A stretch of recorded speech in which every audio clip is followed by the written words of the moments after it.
Kia ora koutou, good afternoon. In August, the government outlined our plan to reconnect New Zealand with the rest of the world, and a lot has happened since then.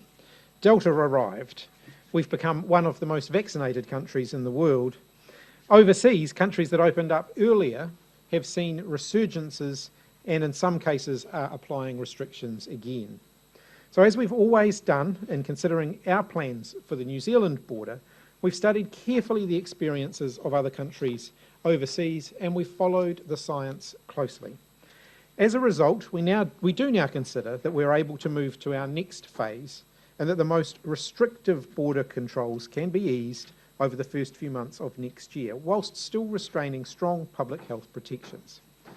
Today, I am confirming that fully vaccinated New Zealanders will find it easier to come home from January, and foreign nationals follow from April onwards, as we remove the requirement for managed isolation and quarantine for most travellers arriving into New Zealand. There will still be carefully managed processes for recent arrivals, including a mandatory 7-day self-isolation period for people who are not required to enter MIQ. The 3 steps will be: from 11:59 p.m. on Sunday the 16th of January next year, fully vaccinated New Zealanders and other eligible travellers can travel to New Zealand from Australia without staying in managed isolation or quarantine. From 11:59 p.m. on Sunday the 13th of February, fully vaccinated Kiwis and other eligible travellers can travel to New Zealand from all other countries. And then from the 30th of April onwards, fully vaccinated foreign travellers will be able to travel here, and this reopening step will happen in a staged way.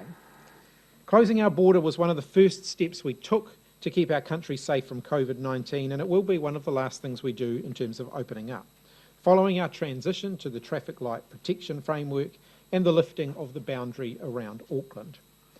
We do know that the international restrictions we have had around our border have been tough for many people. That's why we're making this announcement today, to give families, businesses, visitors, airlines, airports and others the time to prepare. It's very encouraging that we as a country are now in a position to move towards greater normality. I do want to emphasise, though, that travel in 2022 won't necessarily be exactly the same as it was in pre-2020 travel. There are still important public health protocols to be followed, and it's clear that we have that a clear and simple plan will continue to keep our country safe. All travellers will require a negative pre-departure test. They'll also require proof of being fully vaccinated, a passenger declaration about their recent travel history, including that they haven't been in a very high-risk country in the past 14 days. They'll be required to do a day 01 test on arrival. There'll be a requirement to self-isolate, and they will be required to complete a final negative test before entering the community. I do know and I acknowledge that some people and businesses want us to open up before Christmas, and that is very understandable. Others want us to be more cautious and take even longer to open up. There does continue to be a global pandemic with case numbers surging in Europe and in other parts of the world, so we need to be careful about reopening of our border. That's why we're doing what we've always done, and that's to follow the expert advice, which shows us that the border continues to be one of our biggest risk areas for new cases. For example, our current outbreak, which is now over 7,000 cases, stems from one single traveller coming into New Zealand from Australia. We've always said that we would open the border in a controlled way when it is safe to do so.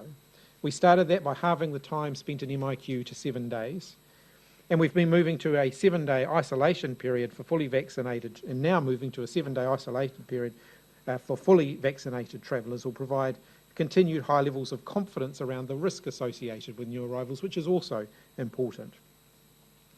A phased approach to reconnecting with the world is the safest approach to ensure that risk is carefully managed and it reduces the potential impacts on vulnerable communities and on the New Zealand health system.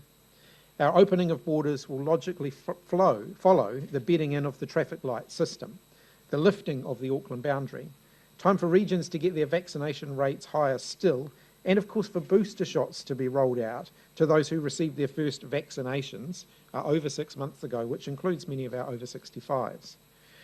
The 3 steps that we're announcing today constitute a new medium risk pathway. Those who don't meet the requirements for that medium risk pathway, but are still permitted to enter New Zealand under our current border settings, will continue to enter MIQ on arrival under the new regime of the 7-day managed isolation followed by 3 days of home isolation. And that'll include those who don't meet the vaccination requirement, which includes unvaccinated New Zealand citizens, and those who are coming from very high-risk countries. So, on very high-risk countries, I can also announce today that Indonesia, Fiji, India, Pakistan and Brazil will be removed from the very high-risk designation from early December. Travellers from these countries will be able to enter New Zealand on the same basis as travellers from most other countries. That'll allow New Zealand citizens, those with residence class visa holders and other travellers eligible to come to New Zealand under our current border settings to travel directly to New Zealand. Papua New Guinea will continue to be classified as a very high-risk country. So therefore only New Zealand citizens and their dependents can travel directly to New Zealand from PNG. All travellers from Papua New Guinea must spend 14 days in a all other travellers from Papua New Guinea must spend 14 days in a non-very high-risk country before coming to New Zealand, and exemptions are still available for humanitarian reasons. So I want to end, before I hand over to the Director General, by acknowledging the very difficult trade-offs that we've needed to make to keep our country as safe as possible over the last 2 years. We acknowledge that it has been very tough. Families have been separated. People have found themselves having to shelter in places they did not expect to stay for prolonged periods of time, and we are acutely aware of the impact that these restrictions have had on individuals' lives and their livelihoods. As I've said, standing here many times before, when it comes to COVID-19, there are often no easy decisions, and we've often been faced with the task of making the least worst decision, because we know that whatever steps we've taken, there have been consequences and people's lives have been affected, and the border is clearly an example of that. So as we move into 2022, we know that the pandemic is not over and it's not going to suddenly end, and we only need to look at Europe to see that the path out of the global pandemic is not a straightforward one. Today's announcement does not mean that the MIQ as a system is going to end anytime soon. MIQ is intended to be a temporary measure, and its current scale and the way it operates has served us incredibly well, with more than 190,000 people brought home since our border closed in March 2020. These announcements today will free up more space in MIQ, and we will be intending to use that space. So today, and largely thanks to the vaccination rates and the incredible ongoing efforts of Kiwis, we're in a much stronger position than we were just 3 months ago. And as we shift into the new phase of managing the pandemic, the time is right to carefully start the reopening of our borders, just as we said that we would and just as we have planned for. I'll now hand over to the Director General for today's case numbers update and other details, and then we'll open up for questions. Thank you, Minister. Kia ora koutou katoa. So our 1 p.m. media statement provides a comprehensive summary of today's cases. Just a brief overview from me. And today there are 215 new COVID-19 cases in the community to report. Of these, 181 are in Auckland, 18 are in the Waikato, 3 are in Northland and 12 are in the Bay of Plenty. Additionally, we are reporting 1 historical case confirmed in Canterbury. In terms of hospitalisations, there are 87 people in hospitals today. All but 2 of these are in Auckland regional hospitals. There is 1 in Waikato and 1 in Rotorua, and there are 8 people in ICU. They are included in that overall figure of 87. So I was asked on Monday about the vaccination status of people who have died during this outbreak from COVID-19. What I can say is, of the 15 deaths to date, we can report 10 of these people were unvaccinated. 2 of them had had 1 dose less than 14 days before they contracted COVID-19, and 3 were fully vaccinated. That is, they had been vaccinated more than 14 days prior to being diagnosed as a case. As I've mentioned before in this forum and in a separate briefing on the 16th of November, as our vaccination rates rise, so somewhat counterintuitively will the proportion of both of cases, hospitalisations and deaths rise amongst those who are fully vaccinated. This is just by virtue of the fact that our vaccination rates are so high. And even though the vaccine is more than 90%, in fact more than 95% protective against death from COVID-19, it does mean we will still see some fully vaccinated people, sadly, will die.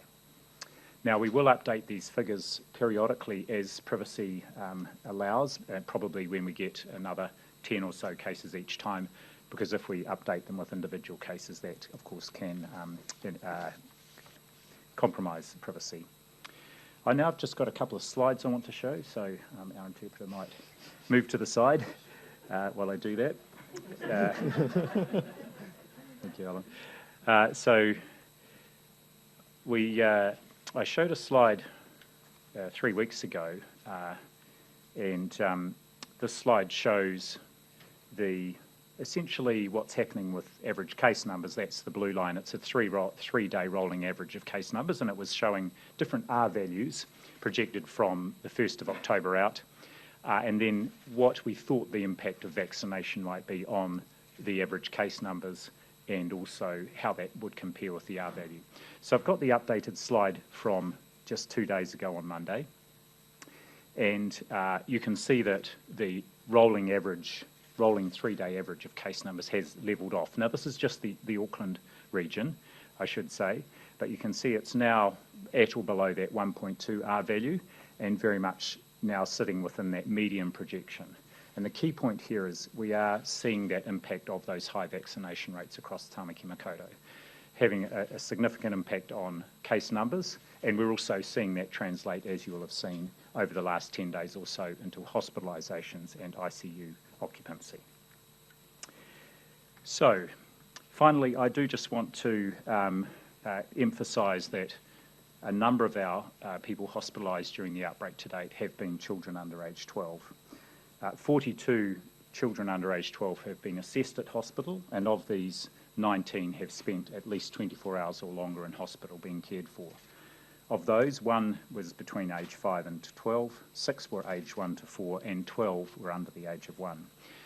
I just want to make the point that one of the best ways we can protect tamariki of all ages is for adults to be vaccinated, and there is very clear evidence that's protective, particularly inside households. Thank you, Minister.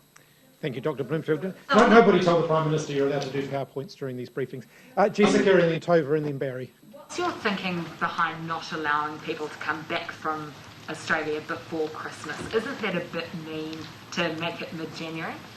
This is about opening the borders in a progressive and safe way and easing restrictions in a progressive and safe way.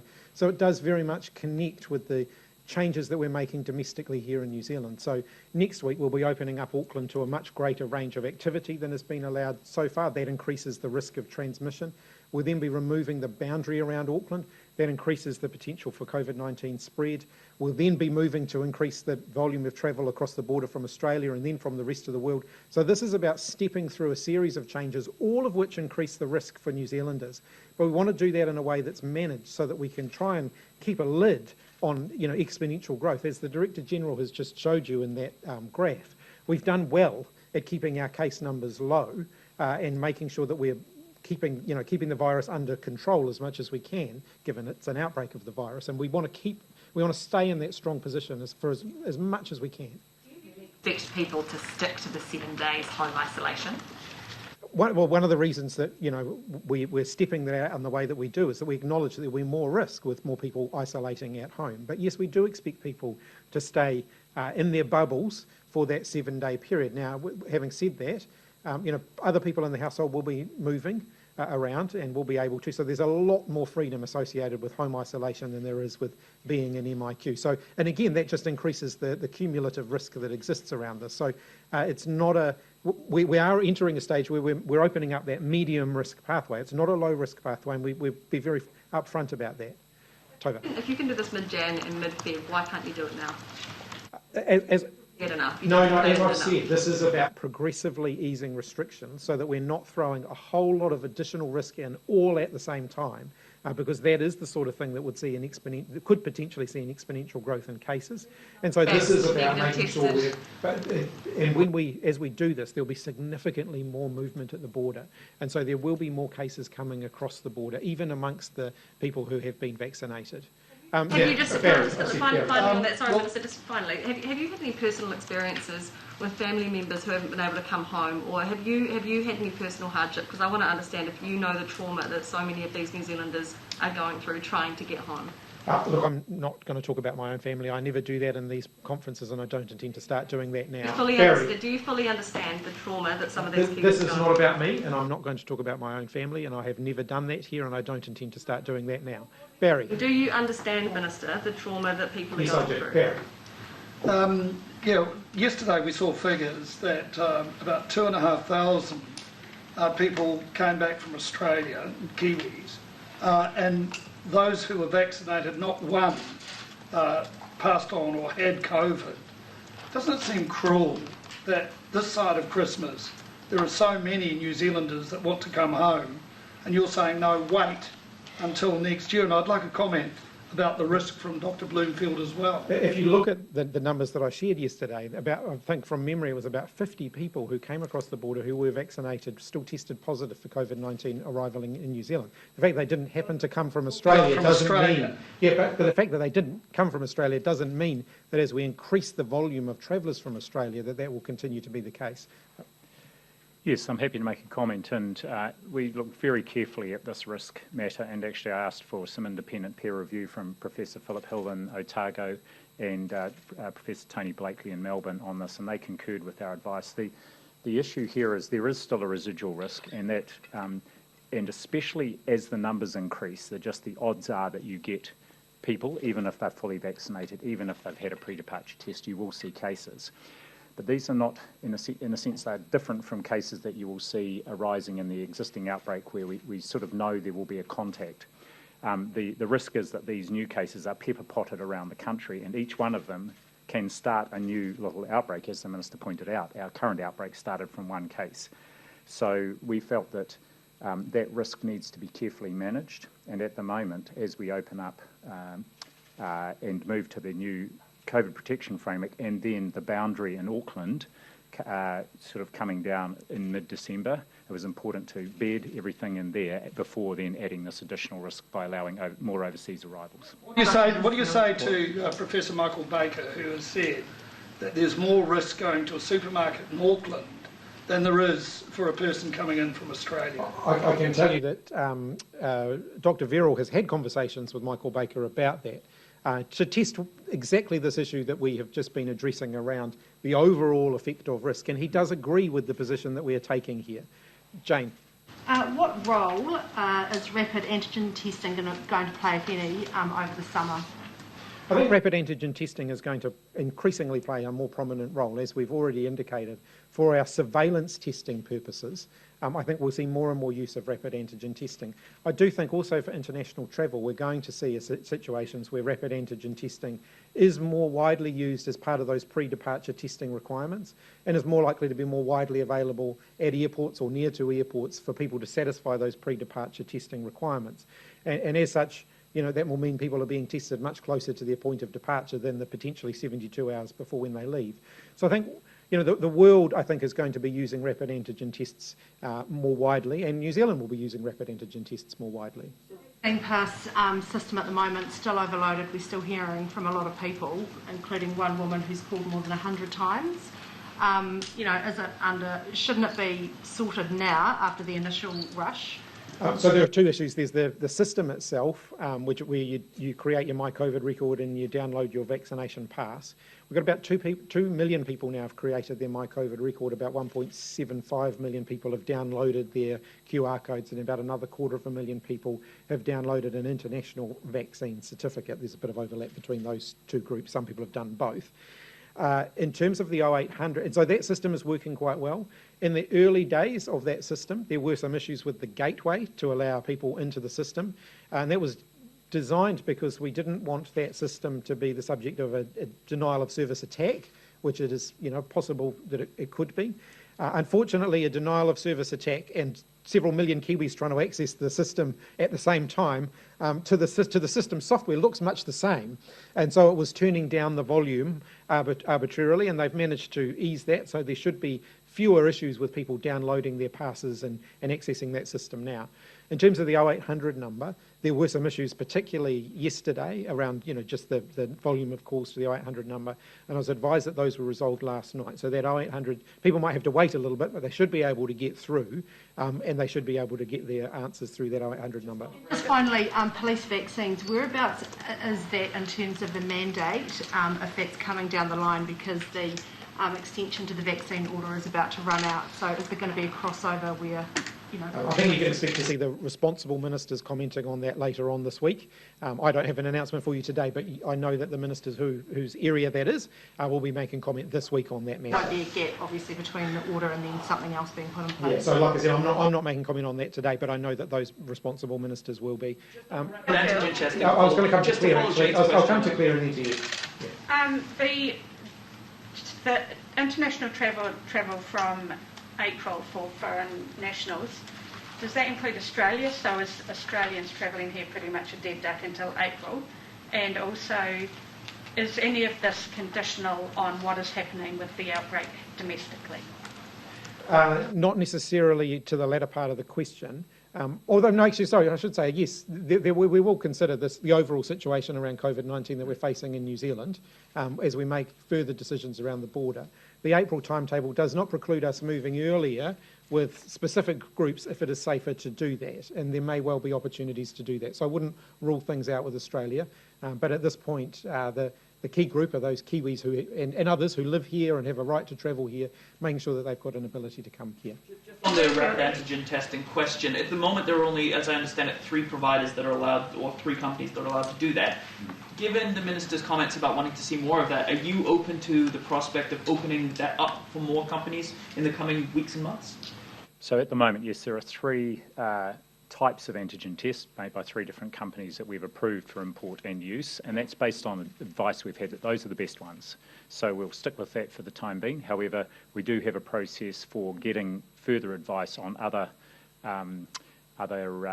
brands or types of test, and people are still applying for that. There's no problem with the amount of tests. So we've ordered plenty for use, as the Minister's outlined, and also we're looking at the use of those more widely across New Zealand, particularly over the summer period, to complement PCR testing when there'll be, particularly in some holiday spots, there will be much larger numbers of people there. There are some companies that have ordered a lot of them and they're just sitting in warehouses across the country. Can you give them any sort of hope that those tests could be used? They just want it for better public health. So we're working with a lot of companies and employers around the use of rapid antigen testing, and there is a process. It's on our website where they can apply, and we can grant them the opportunity to use those tests as part of their workplace safety measures. We'll come to Joe and then Luke and then Jenna, and then I'll pick up a few more after that. So for Kiwis living in Australia who have Australian or any other nationality, partners, husbands, wives, kids together, who in that family can actually travel back from Nigeria? If they're, I think, under the existing border settings, so it's based on our current border settings. Under our existing border settings, if you're a dependent of or partner of someone who is eligible to travel, then you're also eligible to travel. Okay, and in terms of the 7-day isolation at home, how long is that going to be in play for? As long as the public health advice is that that's what's required. Now, of course, we will eventually reach a point, at some point, where people will be able to move much more freely across the border and those periods of self-isolation won't be required. We're certainly not at that point yet. And the countries that have attempted to do that have often found that that's associated with a bigger increase in cases. And so at this point, we'll be keeping it in place. But we will keep that under constant review. We only want that self-isolation requirement in place for as long as it is justified on public health grounds. Can you see here that, for a Kiwi partner, because haven't seen family in New Zealand for ages, living in Australia, 7 days is quite unrealistic if you just want to come home, for a holiday to see people. Well, they will be able to see their family during that time. So they will be able, if they're staying, if they're staying with family, then they will be able to do that. Those people will be able to come and go. That is one of the things around the self-isolation requirements. So household can go about their normal life. Yes. And so what is the purpose of self-isolating if you're mixing because with it people? means if they test positive during their isolation period, then we have contained the risk to a smaller group of people. And just on the bubble, is that completely gone? bubble. I mean, it's been knocked down, down, down. Now we're at a point that there doesn't seem to be a bubble in existence I anymore. think the reality is we are moving to reopen the border, and so discussions of a trans-Tasman bubble. The bubble doesn't exist anymore in the sense that there's COVID-19. The bubble was a construct that was established when there was no COVID-19 in New Zealand or Australia, and that is no longer the case on either side of the Tasman. So I think we're now moving into a kind of a post-pandemic, or coming out the other side of the pandemic reality, where we're looking to reopen the border in a way that's sustainable. One of the clear pieces of feedback that we've had from airlines and from others is that having settings that move around all the time is really, really difficult. And so we're trying to provide as much certainty as we can, indicating that as we open up, we don't want to be flipping back. So we want to do so in a way that once we've opened up, that's it, it's open. Yeah, Lewis. And on these settings, it's a country by country, well, it's Australia and then the rest of the world thing. Was there any consideration given to allowing people from wherever to come for, I don't know, for example, family reasons? In the first instance, like relatives who aren't New Zealanders, but rather than going for the blanket country approach?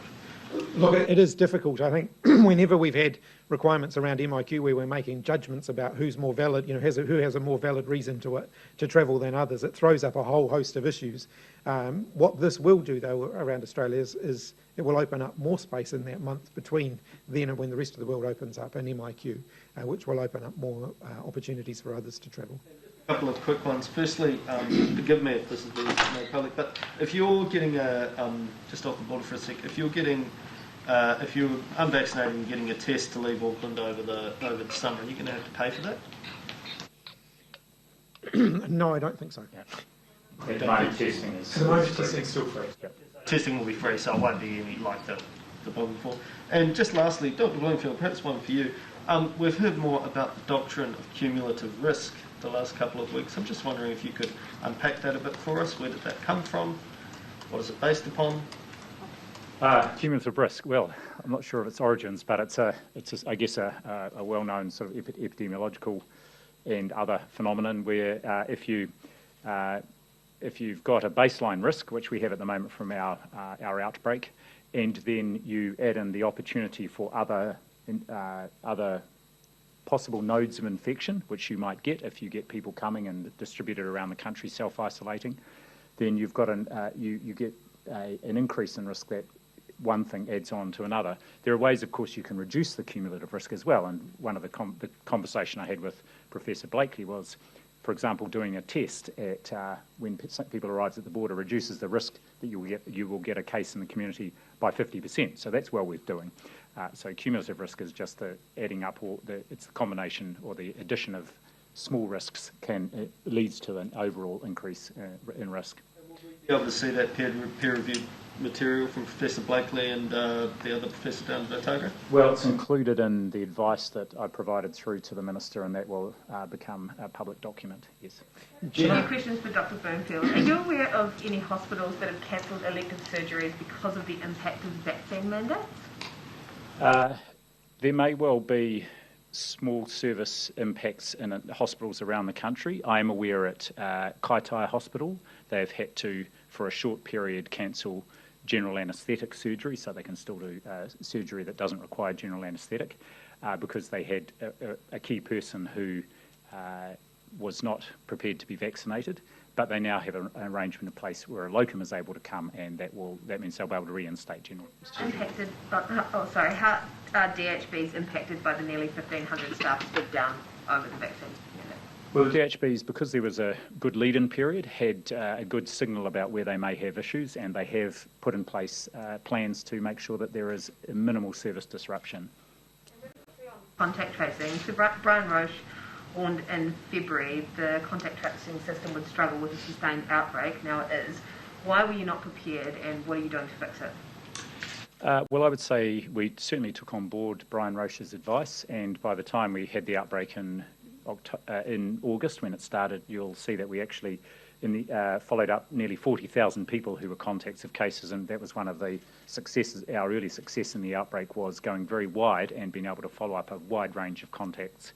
And so I would say we were ready, and we continue to not just strengthen the system, but adjust it to the changing environment in Auckland, where, because there is a more widespread outbreak, we are using different categories, as you know, to trace people. Ben. One to Dr. Bloomfield, one for you, Chris. How many of the 14 deaths during the Delta outbreak, how many are Māori? I'll come back to you on that. Are you going to, so under these changes, does that effectively mean international students aren't eligible to come to New Zealand until April 30 at the earliest? That's right, but international students are a group that we'll keep under review and keep looking at, because there may be potential for us to put in place bespoke arrangements for international students, including working with the providers so that they are dedicating some of their facilities specifically for the purposes of isolation and so on. So I'm not ruling anything in or out at that point, but it's a live conversation. We've been having that conversation with the international education sector for a wee while now. We just haven't landed that yet, but I'm not ruling things out here. We've seen under these arrangements, it's unlikely that international tourists will even come back after April 30 if they have to do a week of self-isolation. So you've effectively kicked international tourism down the road for more than 6 months, haven't you? Not necessarily, but I think it depends how long the self-isolation's requirements. I mean, self-isolation requirement is going to have an impact on tourism. There's no question about that. So we will only have that self-isolation requirement in place for as long as the public health situation and the public health justifies that. And we don't have a timetable on that because that's going to depend on the nature and the shape of the outbreak from this point onwards.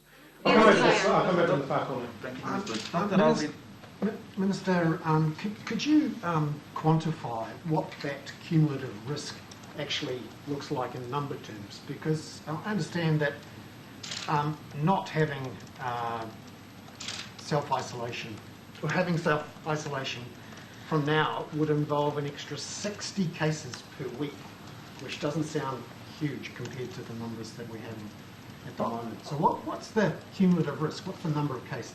Well, I'll get the Director General to comment on the modelling, because I know that there's been a lot of modelling, but I think there's a couple of things in here. One is we can't just assume that the numbers that we see in MIQ are going to neatly just multiply based on an increased movement at the border, because there'll be we'll see different types of people travelling, as the border opens. There'll be more spontaneous travel, for example, when the MIQ requirement is no longer a constraint. So the risk profile, again, it's difficult to model that. It's difficult to anticipate what the behavioural impact of these changes is going to be. But yeah, I think just to comment on the modelling, and the key point here is that, and both the professors I consulted with agree that each of those cases, those 60 new cases, even though that might be small and compared with our daily count, many of our cases that we're getting from our current outbreak are people who are already identified, they're in isolation, they might be household contacts. Each one of these 60 is essentially the opportunity for a new node of starting off a new cluster or a new outbreak, potentially anywhere across the country. And so you've got that additional risk on top of the risk we already will have, we know, when the Auckland boundary comes down in mid-December. And so we felt it was very important to make sure the new system was bedded in, and that the risk, particularly the increased risk of people being able to travel outside of Auckland, even those who are fully vaccinated, may still be or become cases, and that creates risk around the country. Extra 10 people a day, much.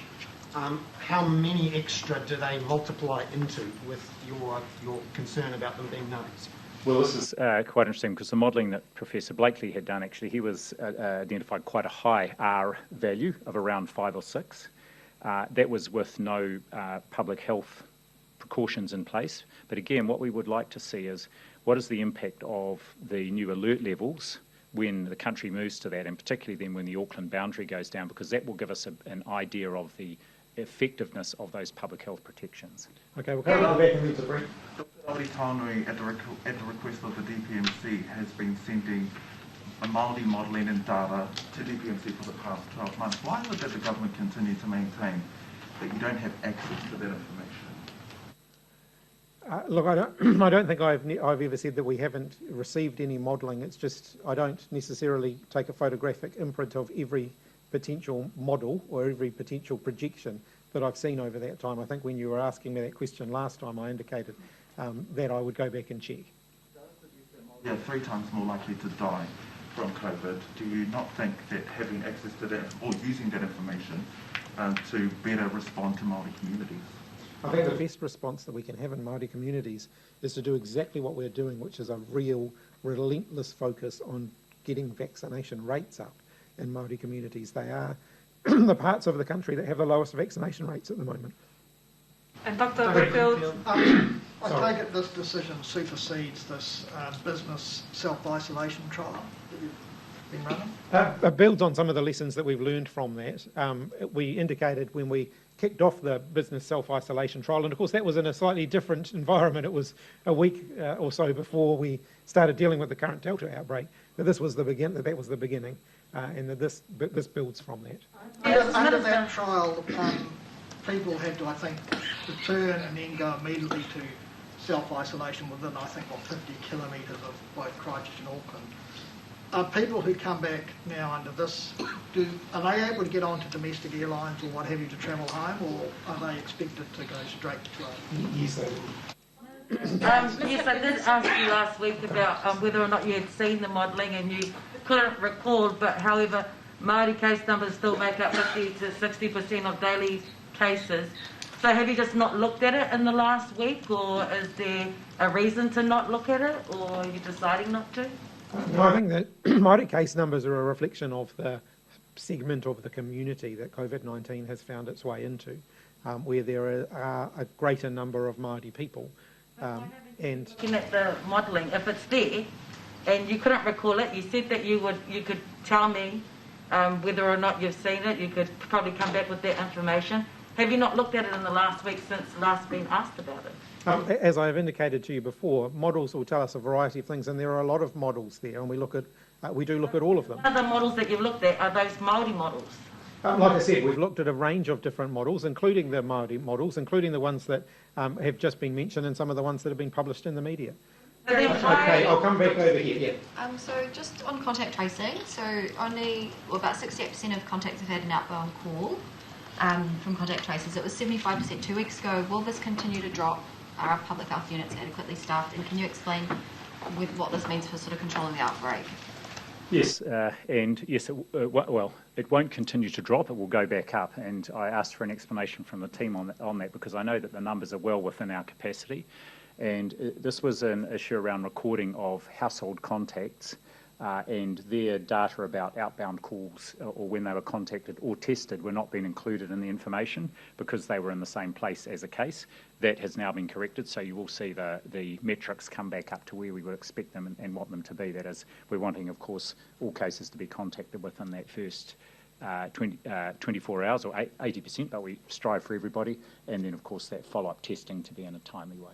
Sort of acceptable limit, so the gold standard sort of 180 is what you're aiming for. Is there like a lower limit lower than that you'd be? Well, we aim 80% is the target, but we aim to get, of course, everybody within that first 24 hours, and also then the testing in a timely way. But remembering that often that first test is not till day 5.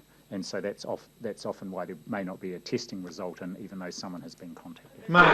Dr. Bloomfield, a question for you. Is it your understanding that under the traffic light system, businesses that want to open only vaccinated people will have to, verify that the passes are accurate through using that verifier app? They can choose. They have the verifier app, and it's very good. I understand it's now widely available, and I gather no issues with downloading it, and we've already seen it being used. The advantage of the verifier app is it provides a high level of assurance to that business that they are keeping their customers and their staff safe, but they will still be able to, it's not compulsory to use it, it's there as a tool for them. They will still be able to, if they choose to, visually check people's certificates, either hard copy or on their phones. And maybe still does, I haven't checked yet today, the Ministry of Health website say that businesses would have to use the verifying app, specifically saying that just looking wasn't going to be enough. Is this a change, and is it a change that you agree with? It is a change. I discussed it with my team last night, and I think you'll find the information on the website has been updated. Again, there's nothing in the order that requires businesses to use the verifier app, but I would say they will find it a very handy tool, and we'll keep it under review just to see how useful it is. Was your health advice around this that it should be mandated, or that what's your view from a public health perspective? From a public health perspective, we didn't provide specific advice on that, but what I would say is the team who developed this are very supportive and enthusiastic about its use. And again, how helpful it will be and the level of assurance it will provide businesses. So, of course, they were keen to make sure that it was used as widely as possible. Okay, look, I've got 3 people who haven't asked questions, so I'll get the 3 who haven't asked questions, then we'll try and do a quick loop of the follow-up questions. So we'll start over here. Minister, if we do, with step 3, end up staging it by visa category, there appear to be more than 25 different types of visa categories for tourist visitors. Who's going to be first in line if it does end up being staged by visa category? Like I said, we haven't made decisions on that yet. I am indicating that it could be phased, but we haven't made decisions on that yet. Some idea of who's likely, would it be with skilled migrants? A lot of reasonable people probably say they should be people in the skill shortage category. One of the things that opening up that extra space in MIQ between now and then will do is it will allow us to accommodate more of those people through our current MIQ settings. To get more of those skilled migrants, more of those critical workers that we need into the country, we'll be able to get more of them in as a result of freeing up that extra space. And just a few questions for Dr. Bloomfield. Dr. Bloomfield, whānau ora back in court tomorrow regarding the issues that they took on November the 3rd. It's nearly been a month and the ministry still haven't given them all the data that they've requested. And in regards to what Minister said before, that Māori are best to support Māori, and as we've seen, most of the cases are Māori. Why is that? So, what I can say is, yes, we haven't given the Whānau Ora Collective all the data they were requesting, which, as you know, was for all unvaccinated Māori and Te Ika o Māui. However, we have been through a series of hui with them and iwi and local providers in most rohi in the North Island so far. We have released the data very promptly once an arrangement was agreed, and there was a data sharing agreement in place for all of Tāmaki Makaurau and Waikato and other areas that are flowing. That is helpful. However, what I can say is we have been sharing data with the Whānau Ora Collective, with their providers, and with other Māori organisations and iwi since earlier in the year, just not at that individual level for all people across the North Island. So we've followed through on the process that I invited the Whānau Ora Collective to participate in, and have made excellent progress in those 2 weeks, so released a lot of data. At the same time, other organisations have also had that data and have been using it, and I think we're seeing that in the results with Māori vaccination rates climbing at a faster rate than any other group. Talk about data within Tāmaki Makaurau and Waikato. That's only a small portion of Māori, and when they are delivering, when Whānau Ora are leading the vaccination rate for Māori, is race a factor in the reluctancy from the ministry to pass over this data that will effectively help Māori in the long run? So as I said in my decision, which I communicated to the Whānau Ora Collective, we have an obligation, and I think we're fulfilling that obligation very well, to consult with all the relevant Māori organisations and iwi in each rohi, and we have been doing that apace and providing the data when there is agreement about which data should be released and to whom, and we have followed through on that. Okay, I'm going to come here, and then I'm going to propose we go to Jessica, Tova, Luke, Jason, and then Mark, and then we'll try and finish up there if we can. So we'll try and get through all of that. We'll be doing quite well. A very high risk category. Some of these countries have been, cut off for months. What's changed now, and why did you do all 5 of them at once? Is there a new category restrictions for these countries, and how are you going to be looking at it? That public health risk assessment has been an ongoing basis. Now, the situation in all of those countries has improved remarkably since when they were made very high risk countries, and full credit to them in terms of the work that they've been doing on their own public health responses. We have had some public health advice for a little while now, and we indicated that we would make a decision on that public health advice as part of our reconnecting work. And that is exactly what we've done. So we've made the decisions there in the sequence that we said we were going to make them. So the criteria that you choose, which countries are very high risk, has that changed, and what is it? No, it is the same criteria. Sorry, what is that criteria? Look, I can't remember it all off the top of my head, but it includes, rates of what's happening with COVID-19 in that country, and there's a variety of measures there, including their case rates, their test positivity rate, the confidence we've got in the level of testing that's happening in that place, the number of people who are coming from that place to New Zealand, the positivity rate that we're seeing at the New Zealand border. There's a variety of different criteria that our public health teams go through and assess quite carefully and make recommendations to us on whether a country should be included in that category. 1 week home isolation still be in place when foreign visitors come and travel at the end of April? Like I said, it'll be in place for as long as the public health advice justifies it. I'm not going to put a timetable on that. Approximately, what are we talking about? A few months or? Look, at this point, I don't know. That would be crystal ball gazing to guess that. Yeah. Claire's earlier question about potentially bringing forward the April date. Could you also do, depending on the COVID situation, could you also do the converse? Could you end up delaying any of these dates? The first two we're very committed to. The third one, there's obviously more uncertainty. There's more work to work through. So I think we've locked in those first two. I think people can make plans on the basis of those first two dates. Look, it sounds, just in all your language today, it sounds like the dates that you've put forward currently are the conservative last date sort of dates that you're putting. But is it the case that if you can go and move on some of these sooner, you will be doing so? Look, I wouldn't rule out moving sooner, but I think in terms of giving people that certainty so they can make plans, I wouldn't bank on us being able to move sooner than those dates. What's this going to mean for the A-League and the Super Rugby this year? Well, that'd be a question for the Minister for Sport. I'm not across the the latest discussions that they've been having around those. So, are they likely to be able to travel, as your understanding? Well, I guess they probably would be. Yeah. Open to bespoke arrangements for travelling sporting teams, though. One of the interesting things around sports teams, and we've been grappling with this now, even just in the reduction from our current 14 days to 7 days, plus then a period of self-isolation, is that those sports teams are actually staying in MIQ for that extra period, because that's the best way for them to be able to train during that time. So we've got quite good bespoke arrangements for sports teams now already. Again, opening up more space in MIQ, which these announcements that we've made today will do, opens up more possibility for more strategic choices about how we use those extra spaces that are created. I said you. Yeah, just on Aussies living in New Zealand, if they were going to go back to Australia and come home, would they be subject to the January or the April measures?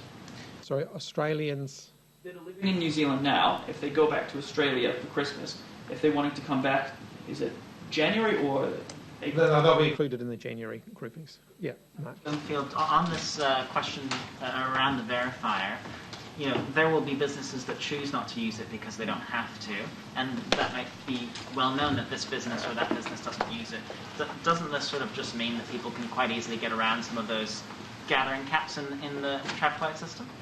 It could, and as the Minister said, we'll keep it under close watch, and it doesn't mean that there may not be a change to the policy in the future. But again, just to emphasise, I think people and businesses will find the app very helpful in helping assuring them about the safety of the people coming in and staff. And people coming in will want to feel assured that they are safe. If you two can be really quick, then you can have last question. So, I think breakdown of hospitalised children from COVID. We'll come back to that. What I can say is the ethnicity breakdown of the deaths will be on our website later on, but we'll come back around the ethnicity of hospitalised children. And Bert, last question. Why has the government decided not to mandate construction work? Because 3 weeks ago, I understand the entire sector asked desperately for putting construction into the mandatory. Look, a number of different sectors asked for the government to make the decision for them. The legal framework that we're currently putting through the House at the moment, and I'm hoping to have it passed by within a few hours actually. I think we're almost up to the third. We might have even just started the third reading while I've been in here. That will give those employers the legal framework to make their own decisions about whether to require vaccination or not. The government, I think, where there's a public health justification for making those decisions, we've done so, and that includes our health workforce, our education workforce, MIQ border, etc. Where the rationale for required vaccination extends beyond that, the government's view is that those should be employer decisions. Thanks, everybody.